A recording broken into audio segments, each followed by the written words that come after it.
début des années 2020.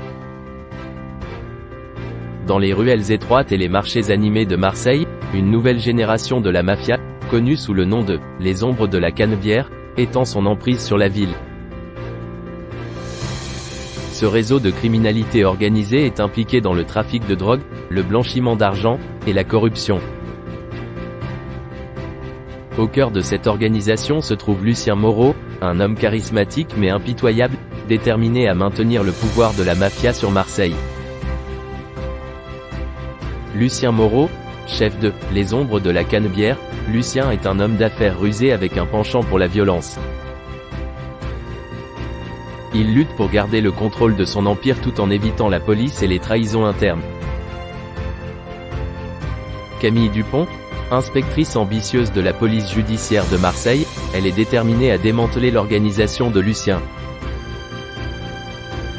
Son enquête la mène dans les profondeurs dangereuses du monde souterrain marseillais. Antoine Girard, ancien membre de la mafia et ami d'enfance de Lucien, Antoine devient un informateur pour la police, mettant en jeu sa vie et celle de sa famille.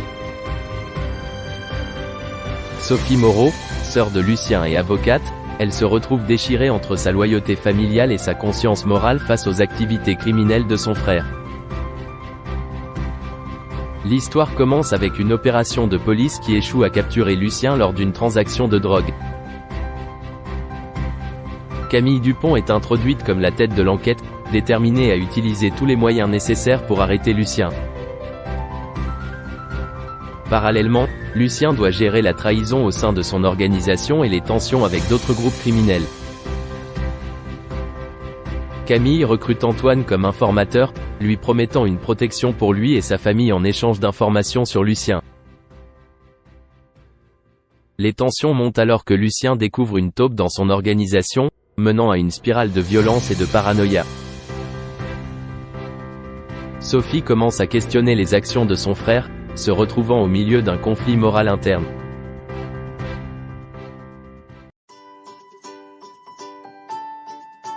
L'enquête de Camille prend une tournure personnelle lorsqu'elle devient la cible des Ombres de la Canebière.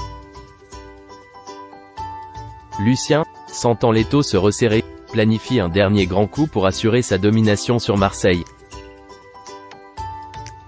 Antoine est découvert comme informateur, le mettant en grave danger.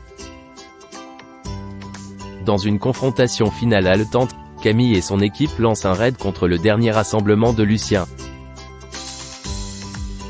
Antoine est sauvé de justesse, et Sophie prend une décision cruciale qui aide la police à capturer son frère, mettant fin au règne des Ombres de la Canebière. Lucien est jugé et condamné, tandis que Camille est célébrée comme une héroïne. Antoine reçoit une nouvelle identité pour commencer une nouvelle vie avec sa famille. Sophie, bien que dévastée par la chute de son frère, trouve du réconfort dans l'idée que la ville peut désormais guérir de ses blessures. Les Ombres de la Canebière offrent un regard captivant sur le monde criminel de Marseille, mêlant action, drame et une lutte acharnée pour la justice et la rédemption.